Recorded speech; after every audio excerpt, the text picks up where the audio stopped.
পৃথিবীর ইতিহাসে এখন পর্যন্ত মাত্র একজন মানুষ ৩টা ফুটবল বিশ্বকাপ জিততে পারছেন। বলতে পারবেন উনার নাম কি আর উনি কোন দেশের? আচ্ছা এটা বাদ দেন। আপনি কি জানতেন ম্যারাডোনার আর্জেন্টিনা ১৯৮৬ সালের বিশ্বকাপ জিতার পরে ১৯৯০ বিশ্বকাপের ফাইনালেও এই আর্জেন্টিনা দলই উঠছিল। সেইম টিম পশ্চিম জার্মানির এগেইনস্ট এই ফাইনাল খেলছিল, কিন্তু আর্জেন্টিনা তখন হারছে। আর ফাইনালে রেফারির পক্ষপাতিত্বের তীব্র সমালোচনা করে বাংলাদেশের জাতীয় সংসদে নিন্দা প্রস্তাব উত্থাপন করা হয়। এই রেফারির বিপক্ষে বাংলাদেশের মানুষজন আন্দোলনে নামেন রাস্তায়। ব্রাজিলের আর্জেন্টিনার সাপোর্টারদের ক্রেজ বাংলাদেশে কত বড় একবার চিন্তা করেন। সাবেক ফরাসি ফুটবলার এরিক ক্যান্টোনা একবার বলছিলেন, তুমি তোমার বউ, রাজনীতি, ধর্ম চাইলে পরিবর্তন করতে পারো, কিন্তু কখনো তোমার প্রিয় ফুটবল দল পরিবর্তন করতে পারবা না। যদিও এই কথার সাথে আমি একমত না, কারণ আমি তো জানি ব্রাজিলের জার্সি পরে দুধ দিয়া গোসল করলে আর্জেন্টিনা সাপোর্ট করা শুরু করা যায়। এই দুই দলের সাপোর্টারদের পাগলামি এতটাই বেশি, গত 15 জুন আর্জেন্টিনার পতাকা টাঙাইতে যায় চট্টগ্রামে, আবার 20 জুন ব্রাজিলের পতাকা টাঙাইতে যায় ময়মনসিংহে আরেকজন বিদ্যুৎ স্পৃষ্ট হয়। জাস্ট এই ভিডিওটা দেখেন। আলজেরিয়ার বিপক্ষে মেসির হ্যাটট্রিকের ঠিক পরের দৃশ্য দেখে আপনি সহজে বুঝতে পারবেন না এটা আর্জেন্টিনা নাকি বাংলাদেশ। একইভাবে এই ভিডিওটা নেইমার সমর্থকদের প্রথম দেখায় মনে হবে ব্রাজিলে, আসলে ভিডিওটা বাংলাদেশের ড্যাফোডিল ইন্টারন্যাশনাল ইউনিভার্সিটির, যেই ভিডিওতে নেইমার লাইকও দিছেন। খন্দকার ফাহিমের রোড শো থেকে শুরু করে মিছিল, মিটিং, কমিটির পোস্ট দেওয়া টেওয়া সহ সবকিছুই হয় ব্রাজিল আর আর্জেন্টিনা সমর্থকদের মধ্যে। মাঝে মধ্যে মারামারিও হয়, যেমন গত ৩ জুন হবিগঞ্জে অন্তত ১ ডজন মানুষ আহত হয়েছেন। অন্যদিকে শরীয়তপুরের একদল ব্রাজিল সমর্থক এই ঘোষণা দিচ্ছেন, যতদিন ব্রাজিল আবার বিশ্বকাপ না জিততেছে ততদিন ওনারা বিয়ে করবেন না। বসদের বিয়ার মনে হয় আরো বহুত দেরি আছে। বাংলাদেশ থেকে ব্রাজিল প্রায় ১৬,০০০ কিলোমিটার এবং আর্জেন্টিনা প্রায় ১৭,০০০ কিলোমিটার দূরের দুইটা দেশ। ল্যাটিন আমেরিকার এই দুই দেশের সাথে আমাদের না আছে কোনো সাংস্কৃতিক, রাজনৈতিক, ধর্মীয় কোনো মিল নাই। তারপরেও বাংলাদেশিরা এই দুইটা ফুটবল দল জিতলে কেন সেটাকে নিজেদের জয় মনে করে? কেন শুধু এই ব্রাজিল আর আর্জেন্টিনা, অন্য কোনো দলকে পাগলের মতন বাংলাদেশিরা কেন সাপোর্ট করে না? এর পিছনের মনস্তাত্ত্বিক কারণগুলা কি কি, এই সবগুলা বিষয় নিয়ে আজকের ভিডিওতে কথা হবে। তো চলেন ভিডিওটা শুরু করি। This video is sponsored by Sky by BD।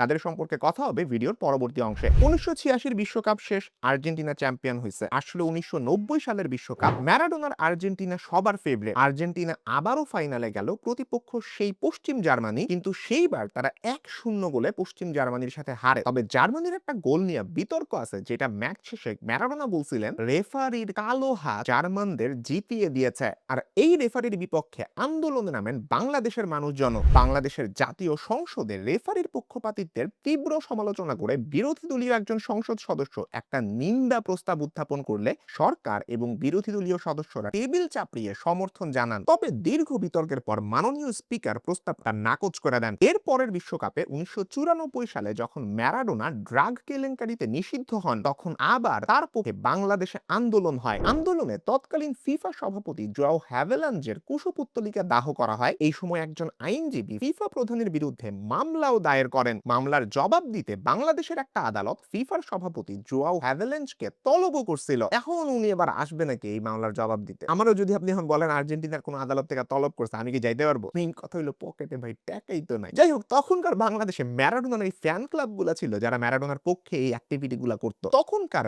পেলে আর ম্যারাডোনার ক্রেজটা আস্তে আস্তে এখন মেসির আর্জেন্টিনা আর নেইমারের ব্রাজিলের মধ্যে চলে আসছে। এখন আপনি প্রশ্ন করতেই পারেন, আওয়ামী লীগ, বিএনপির মতন ফুটবলেও বাংলাদেশের মানুষজন কেন খালি দুইটা দেশকেই সাপোর্ট করতেছে বেশি?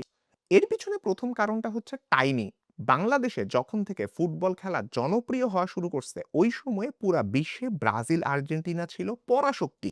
৮০-৯০ এর দশকটা খেয়াল করেন, ১৯৮৬, ১৯৯০ দুইটা বিশ্বকাপের ফাইনালেই আর্জেন্টিনা খেলছে, একটাতে জিতছে আর একটাতে হারছে। ১৯৯৪ বিশ্বকাপ, যেটা এখনকার মতন মার্কিন যুক্তরাষ্ট্রই হইছিল হোস্ট করা, ওইটাতে ব্রাজিল চ্যাম্পিয়ন হয়। ঠিক পরের বিশ্বকাপ ১৯৯৮ সালে, এইটাতেও ব্রাজিল ফাইনালে উঠে, কিন্তু ফ্রান্সের কাছে ৩-০ গোলে হাইরা যায়। 7+4 বলতে পারেন আপনি। যেইখানে ২০০৬ বিশ্বকাপের বিখ্যাত ঢুস মারা জিনেদিন জিদানও ২টা গোল করছিলেন। ওই সময়টাতে বাংলাদেশের মানুষজন দুইটা দল ঠিক করে ফেলছে, এখনো সেটাই কন্টিনিউ করতেছে। নাম্বার 2, এই দুইটা দল কন্টিনিউয়াসলি সুপারস্টার তৈরি করতেছে। স্পেনের ব্রাজিল টিমে একে একে আসেন জিকো, রোমারিও, রোনালদো, রোনালদিনহো, কাকা, নেইমার। আবার ম্যারাডোনার পর আর্জেন্টিনা টিমে আসেন বাতিস্তুতা, রিকেলমে, তেভেস, আগুয়েরো। আর এখন তো শর্ত সাপেক্ষে সর্বকালের সর্বশ্রেষ্ঠ ফুটবলার লিওনেল মেসি। দুইটা দলই নিয়মিতভাবে আইকন তৈরি করছে। আর তৃতীয় কারণটা হচ্ছে ব্যান্ড ওয়াগন ইফেক্ট। মানুষ যখন দেখে অনেকে মিলা একটা কাজ করতেছে বা একটা জিনিসকেই পছন্দ করতেছে, কোনো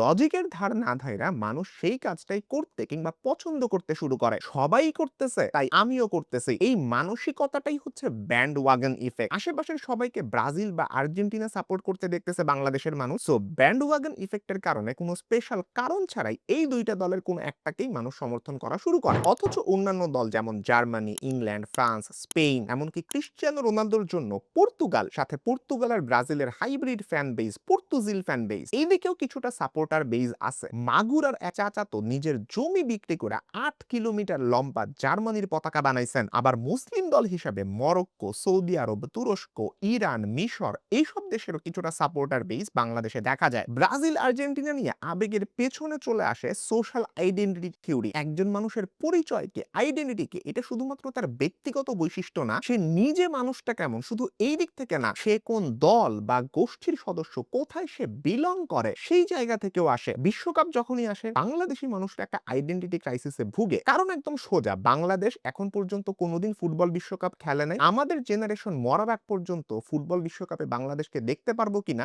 সেই গ্যারান্টিও আমরা জানি না। আমি একটা পোল দিছিলাম যেখানে 17,000 ভোটে 73% মানুষ মনে করে তারা মরার আগে কোনোদিন বাংলাদেশকে ফুটবল বিশ্বকাপ খেলতে দেখা যাইতে পারবে না। সো নিজেদের দেশের রিপ্রেজেন্টেশন নাই, আর্জেন্টিনা বা ব্রাজিলকে সাপোর্ট করেই আমরা নিজেদের সন্তুষ্ট করি। এইখানে আরেকটা থিওরি কাজ করে যাকে বলে basking in reflected glory, BIRG। অন্যের জয়কে নিজের জয় মনে করা। কোনো সফল দল, ব্যক্তি, গোষ্ঠীর সাথে নিজের সম্পর্ক দেখায় নিজেকে সেই সাফল্যের অংশীদার মনে করা। এই কারণেই বাংলাদেশি বংশোদ্ভূত কেউ যখন বাইরের কোনো স্পোর্টে ভালো করে আমরা সেটাকে বাংলাদেশি হিসেবে নিজেদের সাফল্য মনে করতে থাকি। অথচ সে হয়তো জন্মের পরে বড়ই হয়েছে টোটালি ইউরোপিয়ান কিংবা আমেরিকাতে। তেমনি ভাবে ব্রাজিলের 5টা ট্রফিকে বাংলাদেশিরা নিজেদের ট্রফি মনে করে। একইভাবে যখন আর্জেন্টিনা 2022 বিশ্বকাপটা জিতছে, 3টা স্টার যে জার্সির উপরে বসছে, 3টা স্টারের মালিক বাংলাদেশিরা নিজেদেরও মনে করে। এইটা কিন্তু শুধু বাংলাদেশে না, পুরো সাউথ এশিয়াতেই, ভারতের পশ্চিমবঙ্গ, কেরালা সহ অনেকগুলো রাজ্যে, নেপাল, শ্রীলঙ্কা, পাকিস্তান সহ পুরো সাউথ এশিয়াতেই আর্জেন্টিনা আর ব্রাজিলের খুব ভালো একটা ফ্যান বেজ আছে।